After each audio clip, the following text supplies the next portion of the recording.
nabın millet, nabın devlet baş sahibi. Ev'an gerekse mala her kurdaki de hebe al haskirin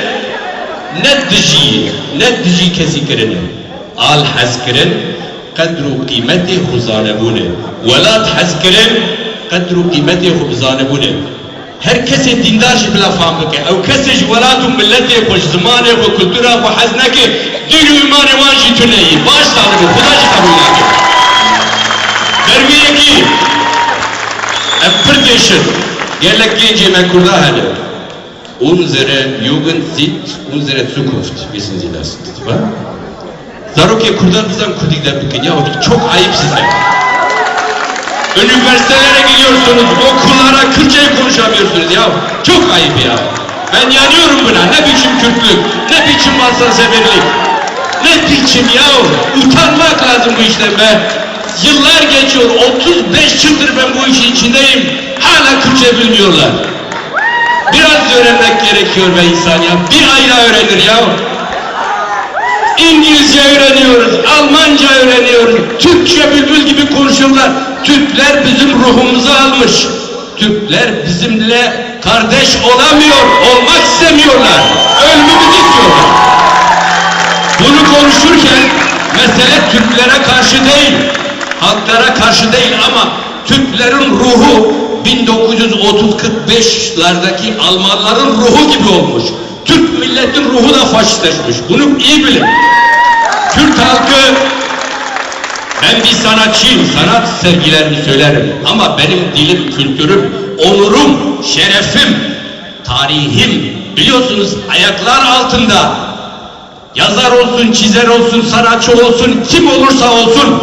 Eğer milleti, halkı, vatanı bu durumdaysa çok ayıp ona. Herkes buna sahip çıkmalı.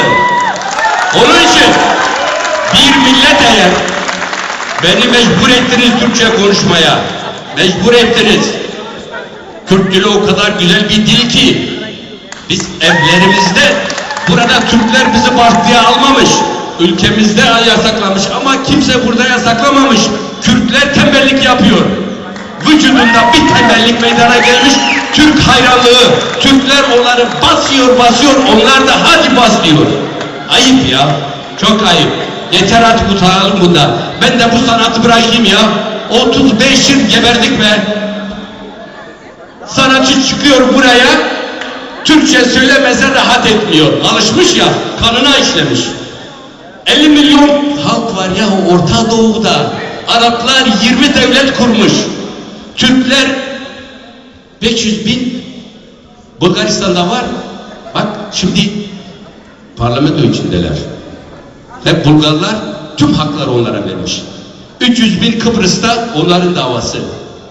200 bin Irak'ta Kürdistan'a saldırıyorlar. Halbuki orada 6 milyon Kürt var. Yani yeter be.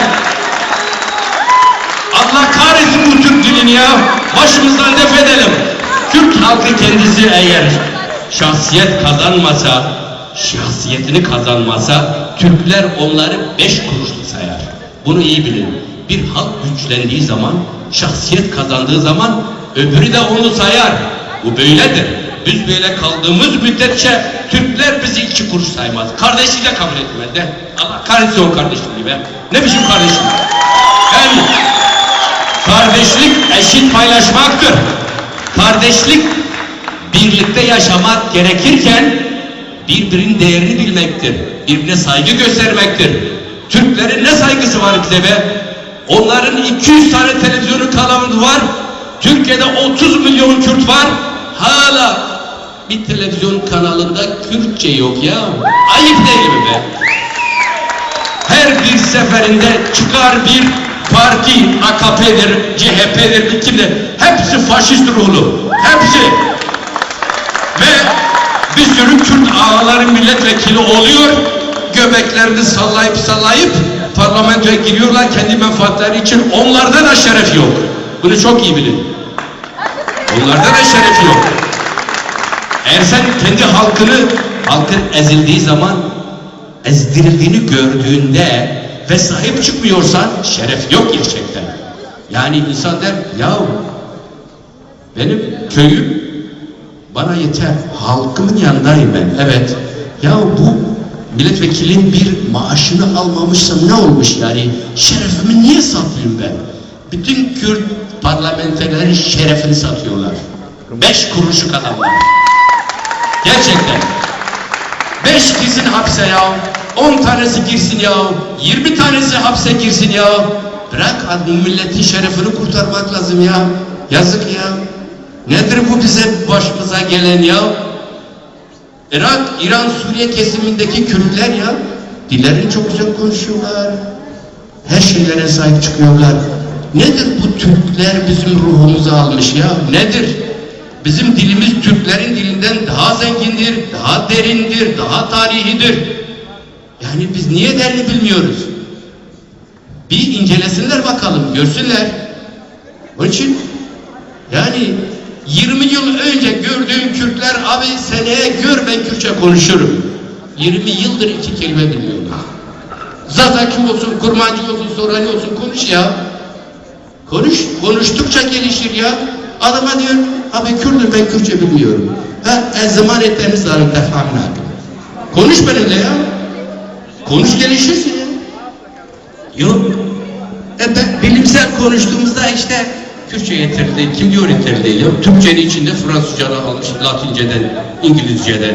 Şurada bu da almış, doldurmuş Arapçadan. Türkçenin yarısı Arapça. Ne yani? Yani ben dilleri aşağılamak anlamında değil, Kürtlerin ruhunun aşağılamasından dolayı söylüyorum. Budur mesele.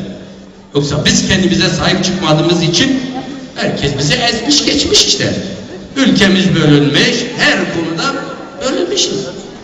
Bu yani. Kusura bakmayın. İncittim sizi. Yok. Bunlar gerekiyor. Evlatımın ne var ya? Yani doldurun artık. Bir Nevruz kutlanıyor. Ya da kullan. Nevruz kutlanıyor değil mi? Ha. Ya Konkar kutlanıyor. Gitmeyin benim partim. Partim ne yapmış be senin? Hani 30 yıldır mücadele içindeyiz. Dilimizi konuşamıyoruz. Ne yapmış partin seni? Onun Nevruz'una gitme. Onun gecesine gitme. Aslında Kürtlerin içinde bol bol mit var, it var. Kürtleri sırf birbirine karşı getirmek, kullanmak için var. Doludur. Geliyor. Şivan bu konsere geliyor, ben gelmem. Niye? Kendisi Kürtçe bilmiyor daha, ruhu yok. Gelmediği için gelme. Neden? Şivan benim partime karşıdır. Vay baba. Vay baba. Halime. Halime. Edişi partiyayım kurban. Ulan az Kürdistan dibim, Kurdayeti dibim, ruhu biji Kurdayeti, az milleteki mezelim, milleteki zedek 5 milyon tarih. Bir milleti tarih çekiriyor. Bir uyu abi, eyrana çavi bakın. Maraşini, Meletini, Sevazini, Dersimini, ki cahile benim. Ki cahile Kürdistan'ı benim. Zamanı khudden bakın. Ben Kürdi bağ khafını. Khudi dedim ne dersin ya? Dükkanların üstüne yazmayın İstanbul restoran. Yazın Diyarbakır restoran. Maraş restoran.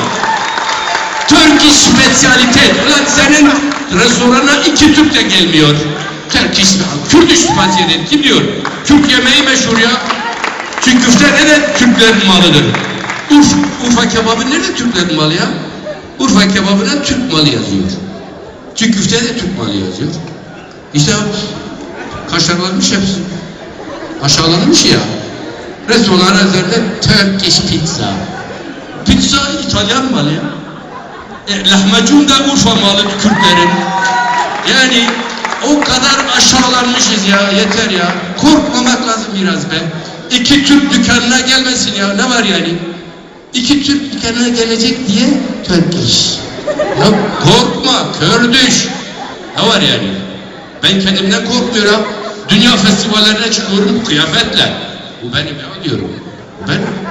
Adam beni böyle kabul ediyor. Öyledir ya. Çağve amaç dikim. Yarıda tiroz dikim. Emali var güranım, emali şor